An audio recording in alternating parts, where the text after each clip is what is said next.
Matt, you're too young to see. You got all kinds of things buzzing in your head all the I time. know. That's the Well, thing. I made a joke the other day that like uh I'm becoming like a collection of sound bites now. Like there's no synapses Depth, no firing anymore depth. to make Right, connections between the points, or there's no critical thinking happening anymore. I'm right, right. like a Woody doll where I've just got a pull string. You pull the string, and I just out comes a sound bite for the day. Then I'm done. Just one of these days it'll just be in a spot where you just kind of flip me on, turn me off, and put me back to Well, bed. it's a societal thing too, Matt. We're pinged by so many things. We've got so many things we're juggling today. It's tough to go deep into anything. Like what Yeah, we're doing right now is nice for me because now I can dive in and be focused on something. yeah, yeah, for sure. Hello, everyone, and welcome to Prove It To Me. I'm your host, Dr. Matt Law. We've got a special guest today, so let's not waste too much time. I do want to give a special shout out to Tom West for making this connection. My guest today has over 45 years of operations, functional, and business leadership expertise in mid-size and large multinational corporations. He has held P&L responsibility for service businesses and led corporate quality, safety, environmental, and engineering functions. He offers a unique approach to helping leaders assess and improve organizational health. He has facilitated the transformation of balanced organizational decision making processes, integrated management systems and metrics, and organizational health assessments for many multinational clients. He regularly develops and facilitates leadership programs and regularly provides coaching to executive leadership teams, middle management, and frontline supervisors. Please welcome my guest, Peter Susca. Hey, Pete, welcome to the podcast. Glad you could be here today. Well, thanks for having me, Matt. Yeah, I'm excited to get into the stuff that you're working on. You've got a lot of really interesting stuff that we had in our last conversation. So why don't you tell me a little bit about what you do and really what's big for you right now? What's big for me? Um, well, what I do basically is I try to increase the organizational health. And I do that through the lens of safety. I'll say through the door of safety, right? I go in the door of safety because safety is such a wonderful indicator, safety being excessive risk, is a wonderful indicator of other risks and other excesses.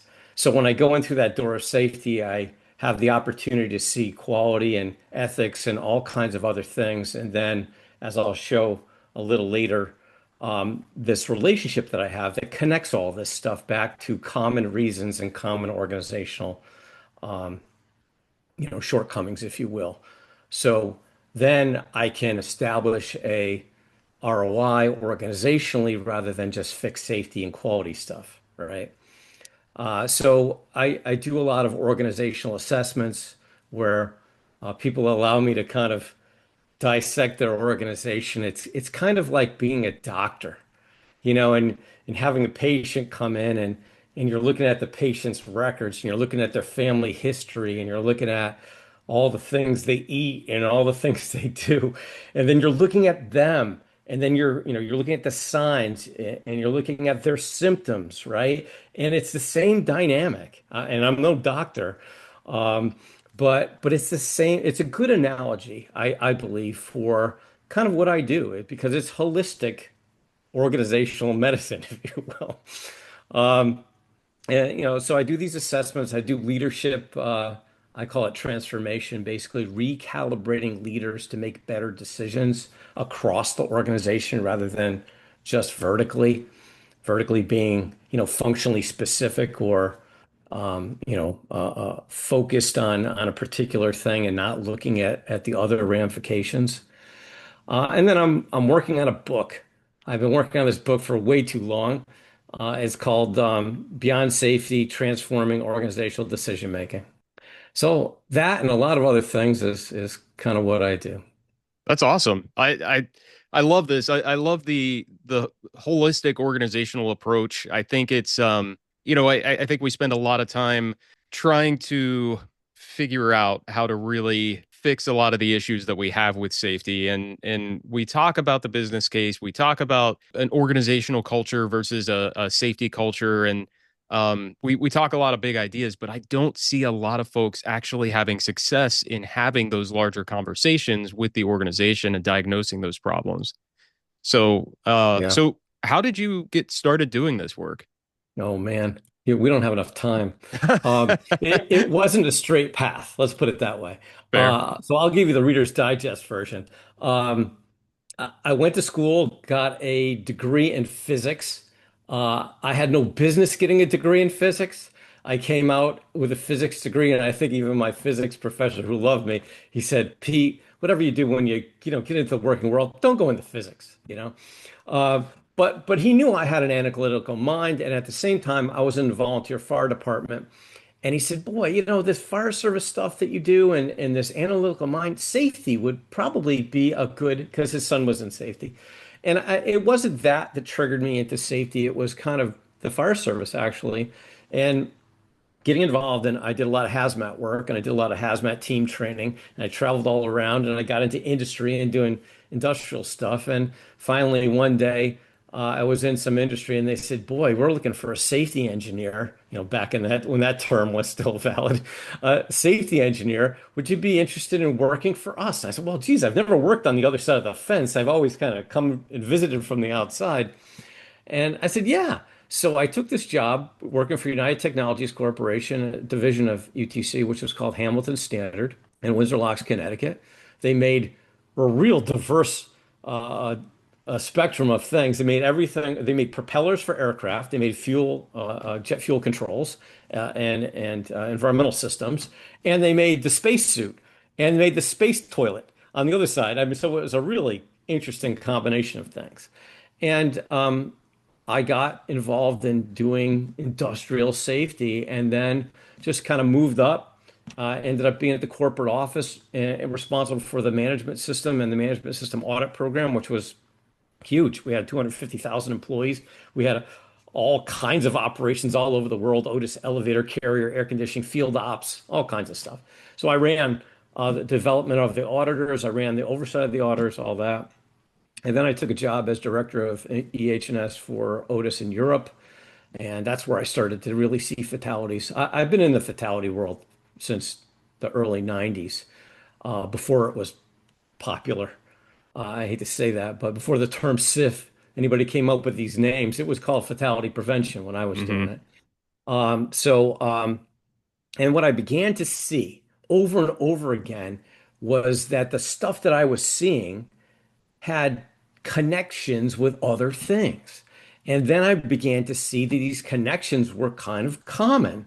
And I had a friend of mine that I worked with, Brad Russell, who had crafted out some of the diagram I'm going to show you. And then I fleshed it out based on just doing it over and over again, proving it out over and over again, and refining it, for almost 40 years of me just proving this thing out like it was some kind of scientific experiment. So that's where my science background came in. So that's kind of where this all came from. And then, I ran consulting companies, so I had P&L responsibility for a while. I ran quality functions. I ran, other functions, and then I decided to go out on my own about 12 years ago and just focus on the stuff I really love to do and people want me to do. And it's just a win-win at this point. So Yeah, that's that's great. I love the idea of it being a scientific experiment. I mean, this is a scientific podcast, so we're you're in good company how did here. I So, know? so over the years, as you've been doing this work and you've been doing it for a long time, what are a few of the biggest takeaways that you've had from working with different organizations to improve operational excellence and safety? Yeah. Well, this relationship that I'm going to show in a minute, that basically there's a common cause and effect thread set and connection between what goes on in the board of directors and what goes on in senior leadership, the C-suite, and what goes down in the field, and how it's, and not that it's related, but how it's related, how it's connected, right? I can draw lines from this decision to that decision and this effect and that effect, right? That's important, to be able to legitimize these things. And then my other principle, which is nothing is an anomaly. Mm, And where that comes from is the fact that I can always connect everything at the output side to common reasons on the input side. Everything. Hmm. And you gotta have an understanding of how to look at things differently to be able to do that, Yeah. right? Um, and the factors on the left of this diagram, and why not, I might as well just show the diagram. Yeah. Yeah. Let's bring it up. Hold on, let's bring it up. These factors on the left of this, the organizational factors, the systems factors. And what I mean by systems factors, if you look at a management system holistically, right, that a management system is a plan, do, check, act, or DMAIC, continuous improvement strategic engine. Okay. Its job is to predict and prevent on the input side and to control on the output side. Okay. And you want your input side to be heavy duty because you don't want to have to chase problems with a management system.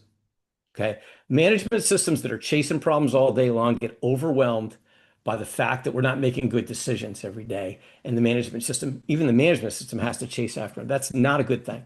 Okay. Because management systems can become overwhelmed by the fact that the business isn't making good decisions. So, what I'm going to tell you is these organizational factors and operational factors and management system deficiencies are pretty common to most every single thing that happens on the output side. Hmm. So there's commonality of cause. So there's lesser reasons on the left and grander reasons on the right. I mean, at the output side, there's infinite, kinds of things that you could say are causes. Whereas on the left-hand side of the diagram, the input side, it's a lot more controlled, a lot more consistent. The other aspect that I see often is organizations don't measure how, they measure what.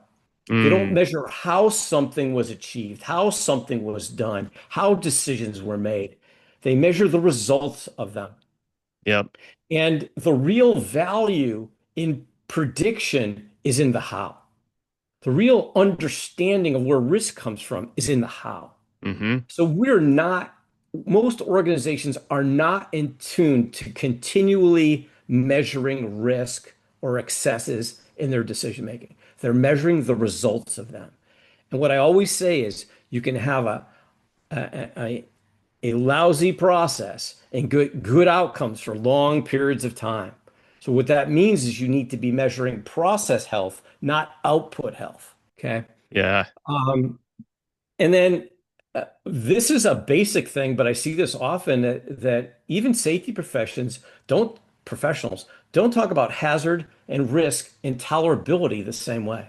And we got to get our profession together. I mean, we got to be like, I hate to say it, like accountants, okay, who measure, you know, to pretty much the same way. Because when I put up a picture and I say, hey, what's the most significant, highest severity hazard here? I'll get that framed in a variety of different ways out of the mouths of safety professionals looking at the same thing. Okay. Wow. And tolerability is an interesting thing. And tolerability is where safe comes from, or what I call organizationally safe enough.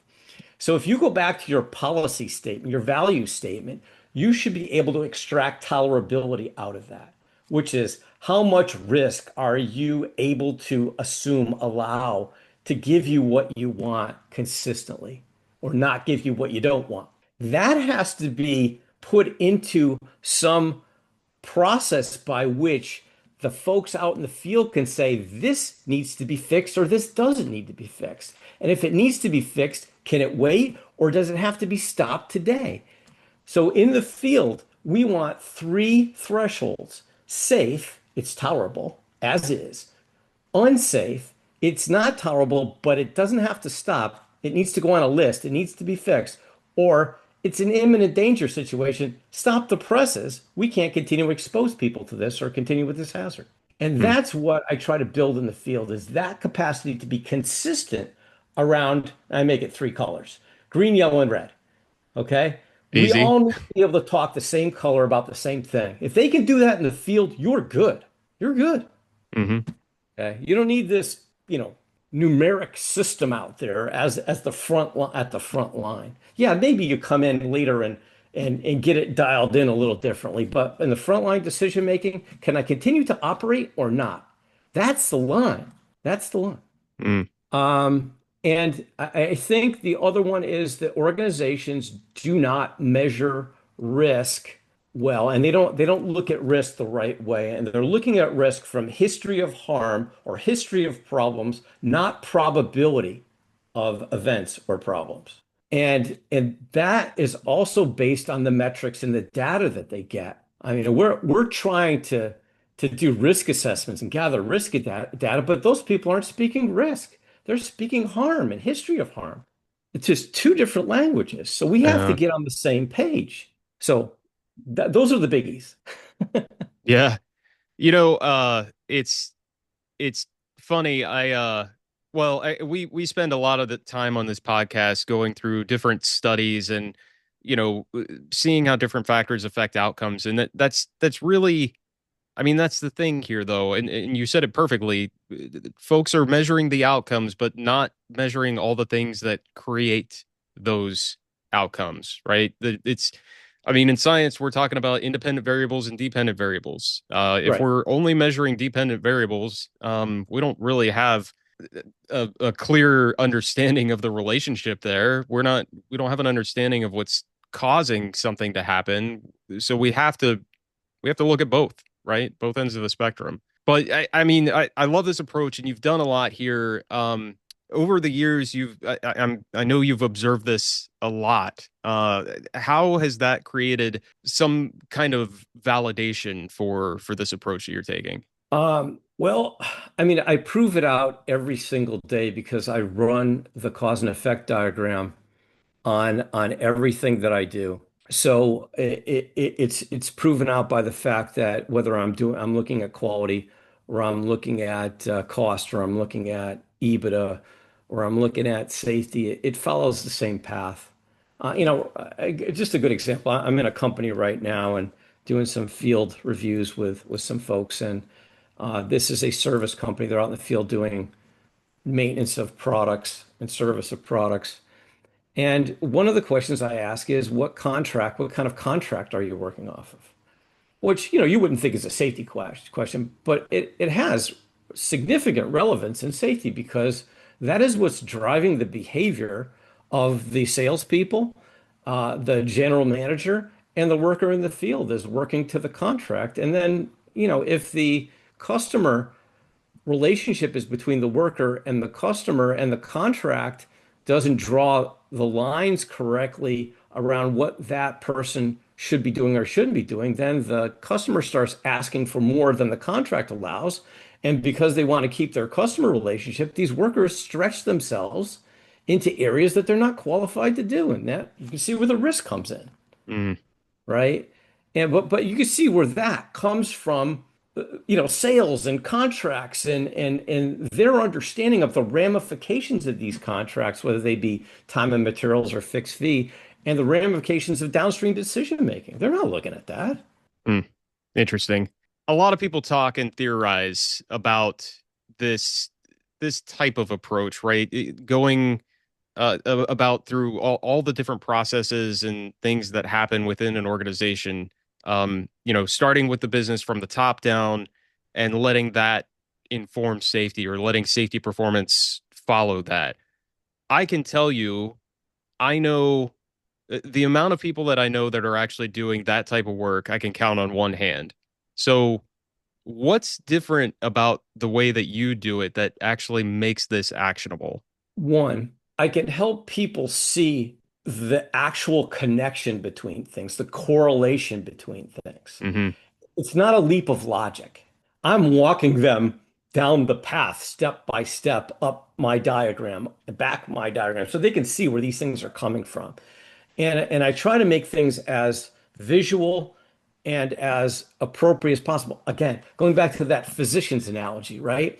If I'm sitting in front of one of my peers talking to a doctor, if I'm sitting with a young patient, I'm sitting with their parents, I have to be able to relate to each of those folks differently with the same information. Yeah. So that's a really important part of my job is to be able to relate to the person in front of me and get them to see what they need to see and do it in a way that's practical, reasonable, and they get it and the light turns on.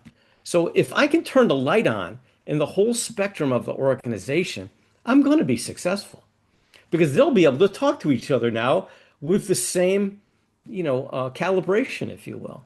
Yeah. That's a Um, that's a good takeaway right there for anybody who's listening to the podcast, but especially the researchers that listen to this podcast. Just I mean, once you learn that thing, no matter how technical or scientific it is, you have to be able to relate it back to the person you're delivering it to. That's when we don't do that, that's what creates this gap between research and practice, and we're not getting the right information to the right people to actually make things happen.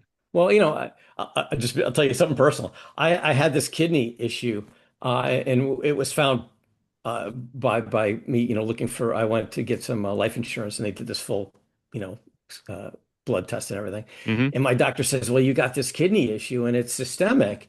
And I said, "Oh, what is it, doctor?" And he said, "Well, it's this kind of thing, but let me tell you what it's like. It's like a hole in the coffee filter."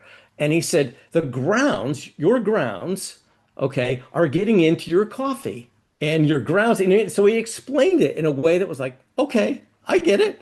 You know what I mean? You didn't have to Yeah, talk, you know, hemoglobin and science and all kinds of stuff. I said, "Okay, I get it. How are we going to stop the grounds from getting in the coffee? This is what we're going to do." And he did it, yeah, and I bought into it because I could see it, that's a great right? example. And so if you're a technical expert, you have to realize that you can be talking technically accurate and no one is going to understand you. Hmm. And the point of talking to someone is to get understanding and have a relationship in terms of understanding knowledge and seeing the same thing in our heads and moving together in the same direction, Yeah, right? So I have spent a lot of my life trying to simplify everything to the point of the fact that anybody who's in front of me, I've got examples, I've got analogies, I've got anything I can use to help them see the light yeah. because I don't want them going away saying, "What the heck was that guy talking about?" I mean, he looks like he knows what he's talking about, but I have no idea what he was talking about. Oh, Back to your question, organizationally, there's a top-down and a bottom-up look when I do an assessment. Top down, and I can do top down, whereas I don't think everybody can do top down. And top down is basically me sitting with the leadership team, asking questions about how they run their business, how they've acquired, what they do, what their metrics are, how they meet their metrics, how they make decisions. And from that, I can see risk in the field in my head. I know what that yields way downstream. And I can say to these people, "I bet you got problems with this. I bet you got problems with that." And some of them will say no. And I know they do because they're just not measuring it yet, right? yeah. But the safety stuff, I know what that creates. And Hmm. then when I go out in the field, I will see that excess. I will see that risk, and I can walk them back and connect the two. Hmm. And I think that helps a lot. Yeah. So I'll give you an example. I got a job. A friend of mine said, "Hey, you're a safety guy. I'm an operations guy in this timber frame construction company. I don't know if you've ever seen a timber frame structure, but it's basically solid wood beams that go together with dowels. Okay, there's Okay. no Yep. screws or anything. They just nail the dowels in. It's beautiful. And the company makes all of these custom structures and basically makes it like a Lego diagram. Every single piece is numbered. It tells the guys in the field where to put it. They're all CNC'd out so that they fit together. No cutting in the field, nothing. Okay. So I go to this job site. I'm looking around and I looked at the job sites and I come back and I ask them questions. And I said, "Well, I see your guys working at height. I see them using scissors lifts and boom lifts, and they're doing a good job of that. But I see ladders in the trucks, and I've never seen anybody use ladders. Why do we have ladders?" And he said to me, "The ladders are for sanding." And I said, "Sanding? Now, this is my process improvement head spinning. Why Yep. would you sand in the field when you're making it in a CNC shop and sanding it before it goes out to the field? So you're making a perfect beam leaving your facility, and it becomes imperfect in the field so that you have to make it perfect again. That's never good. Okay, rework. Hmm. That's what we call rework, right?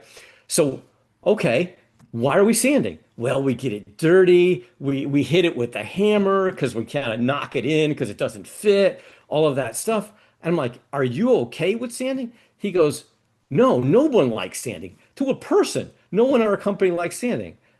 I said, how long does sanding take? He said, for a crew of 4 people, it could be a day to 4 days. 4 days of Wow. guys up on a ladder sanding with a sander. I said, oh, yeah, 3 points of contact, right? Oh, yeah, yeah, yeah. No, yeah, give me a break. Okay. Give me a break. Okay. So now you've got people working at height and they're not well protected from that fall. Why do you have people at height? There's no good reason. There's no good operational reason for it. Hmm. So let's change the process, engineer out the need for sanding in the field, Hmm. which then gives you more time, right? Because I'm not making more profit on the job because I'm not having all of that labor hours built into the job. And in that time frame that I was sanding, I can do a whole other job. So not only can I get you more profit on this job, I can get you more revenue, profitable revenue on other jobs. See where I'm going? Hmm. I can get people off of ladders for the most part. Okay. I can make them happier because they hate they hate sanding. It's a win, win, win, win. And I didn't fix safety. Safety came along for the ride. The fact that I fixed the process. Wow. And the process was good for business all around. You undeniably good. Wow. So all we did was took better care of the wood in the field. And we created the discipline, a quality discipline to do that. That's all it took. Wow. Imagine that. There's this permeating thing throughout our profession that we've been battling for years, and it's this idea that safety is the opposite of productivity. And I mean that is one perfect example that disproves that entirely. Now, I will argue that safety professionals have the capacity to make safety the opposite of productivity, but Yes. when you're approaching it from the right angle and you are approaching it from the business angle and taking all of the other factors into account, you can create something that is both safe and productive and efficient and works well Exactly. for the business. And the paradigm shift is you should always approach it Yes. from the business angle. Right. Always. Okay. You're a business person. I don't care if you call yourself a safety person or not. You're in a business. You're a Hmm. business person. You're not just hanging out here on Gilligan's Island, you know what I mean, on Safety Island. You're a business person. You have to fit into that business. Okay.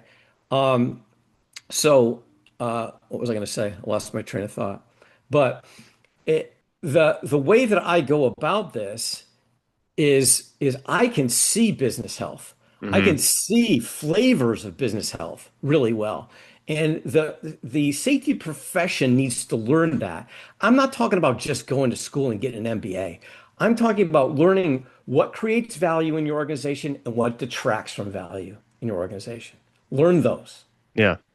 Okay. What creates value? What detracts from value? I put up this slide in a lot of my presentations, and it's the floor of the driver's side of a car, and there's the gas pedal and the brake pedal. And I said, the analogy that I use is a car going forward is like a business being productive. Mm. Everybody goes, okay. I said, so what pedal do you push to get the business to be productive? The gas pedal. I said, all right, is safety the gas pedal or the brake pedal? Everyone says brake. Mm. Hmm. Everyone in the room says brake. Now, brake for good reason, but why have to brake at all? Yeah. We should not be living on the value of safety, that it's worth the cost. I understand that, but you don't need to spend the money. Yeah. Yeah. And we have to undo that, Yeah. because we went from, having no respect, to having some respect, to having no money, to getting the money and the respect, and now having lots of money, and then people throwing money at us. Uh, on that note, there's been quite the evolution in the safety profession over the years, and we've got a ton of these big ideas like BBS and HOP and SIF and energy-based safety and whatever the next thing is. But folks get hung up on that. They're missing the real actionable tools to make any of those concepts happen. So, from your perspective and your observations and everything that you've been able to do, what would your advice be to those safety professionals who struggle with those? And, you know, I have to say, and I see executives do this, they're looking for the elixir. Mm, What's everybody else drinking that's successful? Go find the elixir. And somebody said, oh, it's hop or it's BB. It was BBS, and then it was this, and then it was that, right? And yeah. we just chase the elixir. Okay. And as you can hear by what I'm talking about, I'm an integrator. I'm holistic. Mm-hmm. Okay. Uh, there's no one thing that is going to fix anything here. There are systemic reasons for everything. So whatever we do has to relate to the systemic challenges in the business and fix those. Mm-hmm. So what I would say to a safety professional is take a step back. Take a step back. I mean, a lot of times we're like this, right? We're up like, we're going to fix this guy, and we got to fix this, and we're tactically in there. And a lot of times we're doing the job of the operations people because we care. We're in there. We'll just fix it myself, Step back. Okay, you're seeing a whole bunch of issues. Where are they coming from? Mm-hmm. Where are they coming from? Then start to talk to your peers, the quality people. Where do your issues come? What are your issues? Where do they come from? Son of a gun. They come from the same places. Mm-hmm. I mean, if I talk to a quality person today, any company, I'll say, okay, what are the typical root causes of your nonconformities? They'll say, people not following procedures. That's what they'll say. If Yeah. I talk to a safety person, what are they going to say? Or a safety or an operations person, they'll say, people not following procedures. Because we did it all. We wrote it all out. We got them trained. They're just not doing it. Okay, that's what they'll say. Mm-hmm. Okay. Now, if we realize that we're at the same place with our failure modes in both functions, and really it's all functions, okay, Mm-hmm. in both functions, then the issue has to be higher up than that. Mm-hmm. All right. Wait a minute. It's got to be up here, not down here. We can chase this forever. We can chase this forever. Okay. So get to the point where you can interrelate your opportunities, interrelate your conversations. And I do this by process talk, right? Mm-hmm. We can talk about processes the same way. Can't talk about risk the same way and can't talk about outcomes the same way, but we can talk about process health the same way. So that's Mm-hmm. should be the common language operationally in a business, process health. Okay. Build relationships with your peers, with the workers, understand their realities, understand their realities, and work with them to try to find a common win-win opportunity, like I did with the structural, Yeah. timber frame. Those are win-win. You're trying to create win-wins. Win for the worker, win for the business, win for safety. Win, win, win. Okay? They're out there. You just got to look for them. You got to look enough open enough, be open enough to see that stuff. And then create some small successes and then advertise those and sustain them and then build on them. Yeah. That's the way that you do this internally. Yeah. Yeah. That's fantastic. I think that's great advice that I feel like nobody gets from uh, you know, sitting in a conference session with, just the next big sexy idea. That's a perfect way to put it. Well, yeah, I guess I guess the opportunity I provide is I'm more than an idea person. I'm I can help you fix it. I can Yeah. understand your situation. And these are not cookie cutter fixes, Matt. You Hmm. got to understand I'm just like I'm looking at a patient, right? I can't throw the same drug at everybody. Well, that's what doctors do today. But I can't throw the same drug or the same fix at everybody. I got to look at them, their age, their background, their other issues, and I got to customize something to that. So that's where I spend most of my time is really trying to make it make sense in the culture of that organization. Yeah.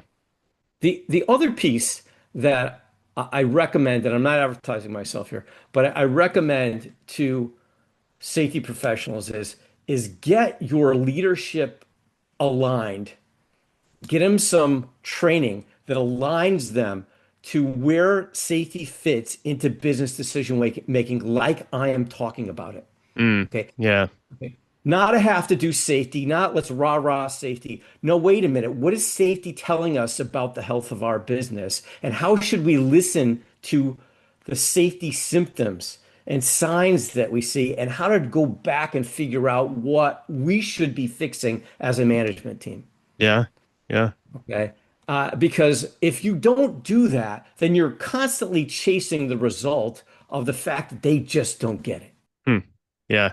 No, absolutely. So this question is slightly off topic, but I wanted to ask because we've got a lot happening right now with new technologies in the field, emerging technologies for safe work or for whatever it might be. Has any of the evolution in technology informed what you do? Yeah, I mean, a lot of I learned from BBS. Hop to me is a compilation of a lot of things that I already was doing because it comes out of continuous improvement. It comes out of a Sure. lot of things that it was part of my world. Okay. Um, but I think the stuff that interests me, Tom West, that's how we met. Oh yeah. They have a wearable technology, right? Mm-hmm. And this device is collecting real-time risk data. That's interesting to me because when you think about how most organizations collect real-time risk data, it's their workers. Mm. So you got these, you got, let's say 200 workers walking around your shop, and you're looking at them as sensors, okay? Mm-hmm. As sensors.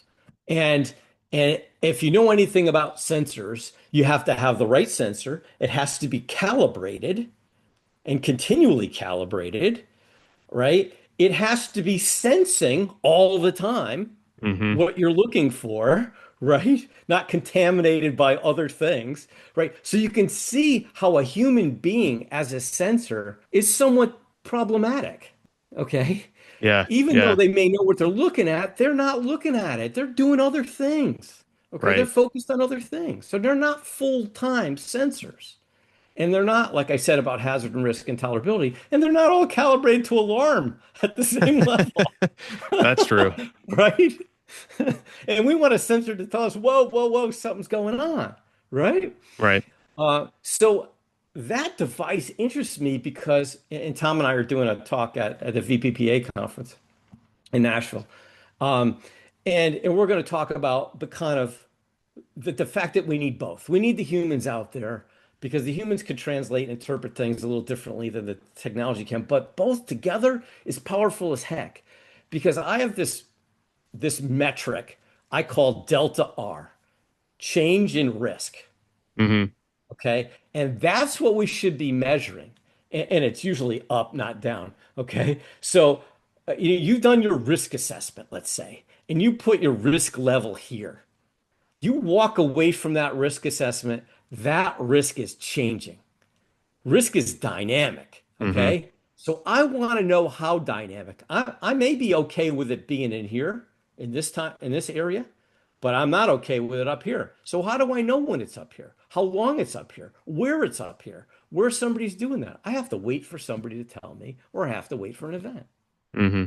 I don't want to wait for that. I Yeah. don't want anybody waiting for that. And I think the wearables are a step in that direction of being able to get real time. Whoa, whoa, whoa! What's going on out here? Okay, we got a delta R that's above our threshold. Let's go look at it. Let's go talk to somebody. Let's go find out. Yeah. It's Yeah. pretty cool. Makes a lot of sense. Yeah. It's pretty cool to see the kind of data that we're bringing in now, and of course, all the analysis that we can do on the back end. It's a great way to, going back to the figuring out what factors go into the outcomes. And actually being able to measure those things that maybe we haven't been able to see before. So, yeah, that's absolutely fantastic. So what I'm hearing is that listeners who are going to the VPPPA conference need to come and see you and Tom talk, right?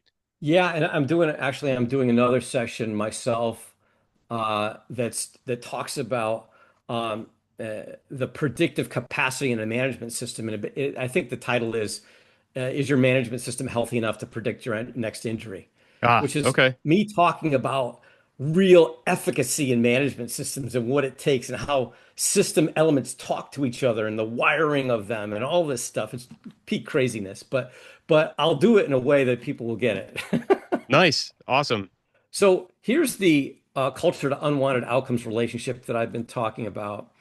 And and this came about over many years of me, and this is the simplistic version of it, because I used to give people the detailed version of it, and I could just see the eyes roll back in their head. And I guess I wasn't watching their eyes because one day somebody said to me, "I think Pete, you showed me this 3 times. I think I'm finally getting it." And I was like, "Oh my." You imagine how many people didn't admit that and just walked away nodding their head. So I had to make it simpler.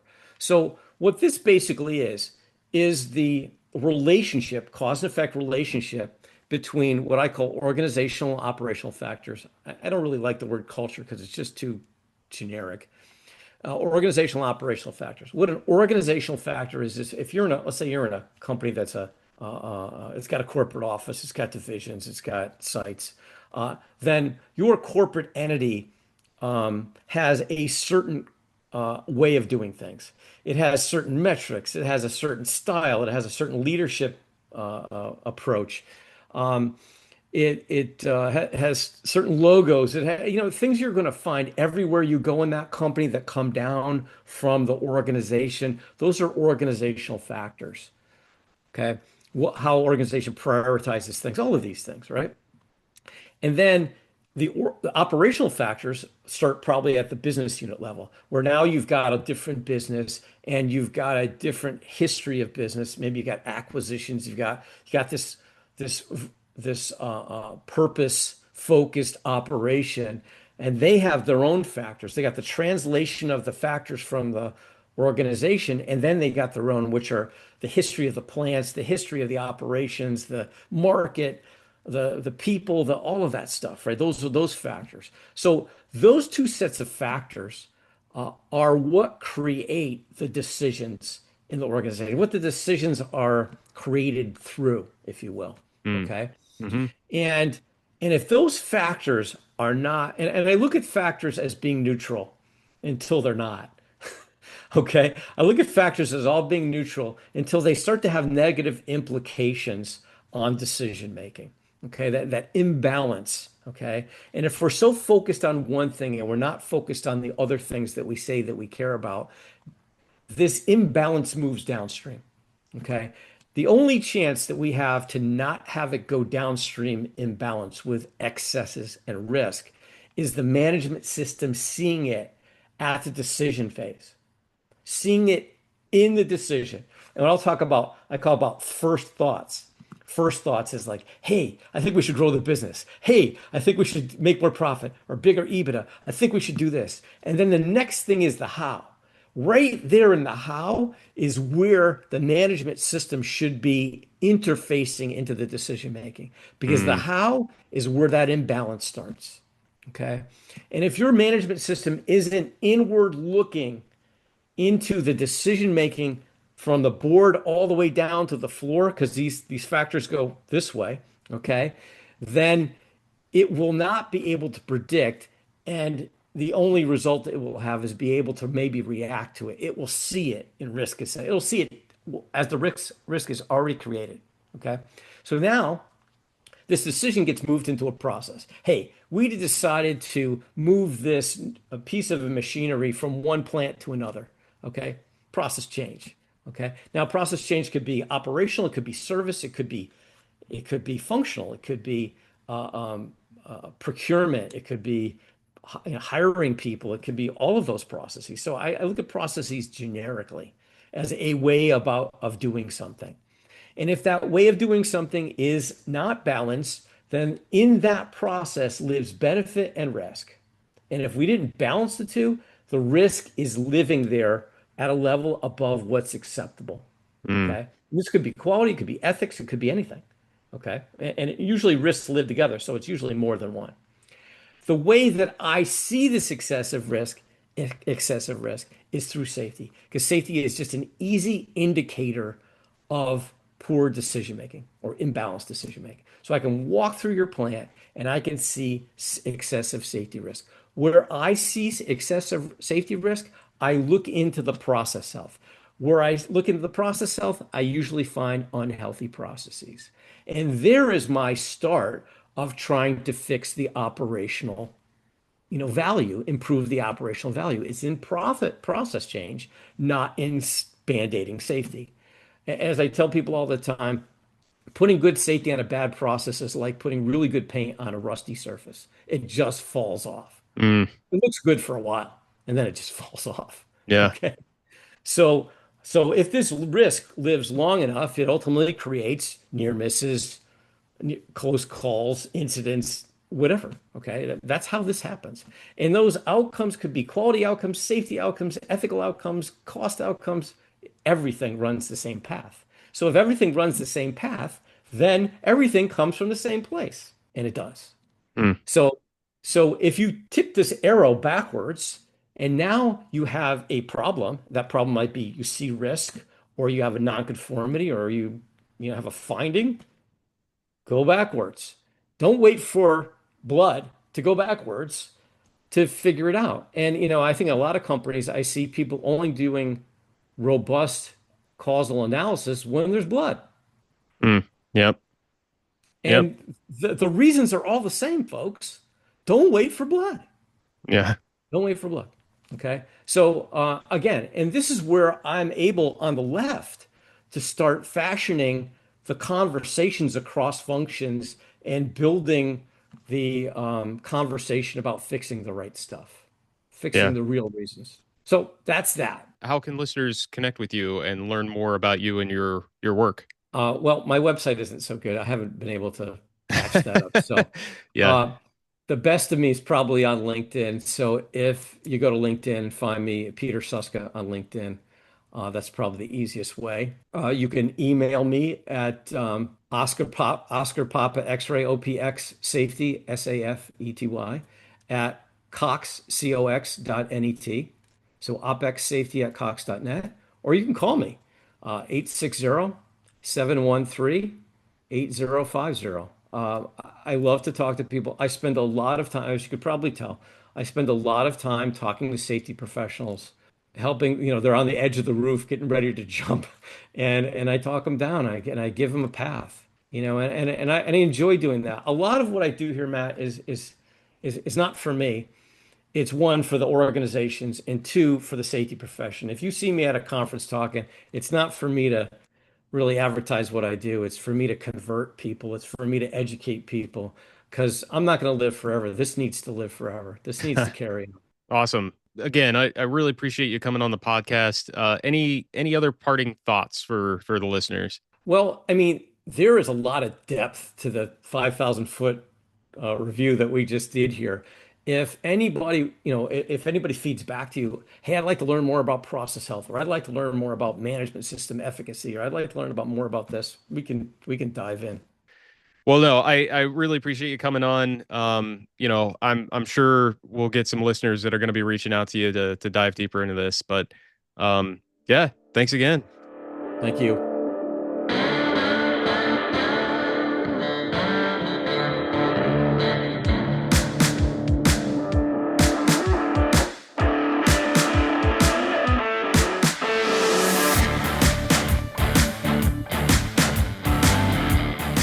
Prove It To Me is produced by me, Matt Law. Original music by Wes London. You can find this podcast on Podbean, Apple Podcasts, Spotify, YouTube, Amazon Music, and iHeartRadio. Like what you've heard so far? Please like, subscribe, and follow wherever you get your podcasts, and leave a 5-star review on Apple Podcasts. Got questions about what we talked about or research that you want to share? Send an email to contact@proveitpod.com. The views and opinions expressed in this podcast are those of the host and its guests and do not necessarily represent the official position, opinion, or strategies of their employers or companies. Examples of research and data analysis discussed within this podcast are only examples. They should not be utilized in the real world as the only solution available, as they are based on very limited, often single use case, and sometimes dated information. Assumptions made within this discussion about research and data analyses are not necessarily representative of the position of the host, the guests, or their employers or companies.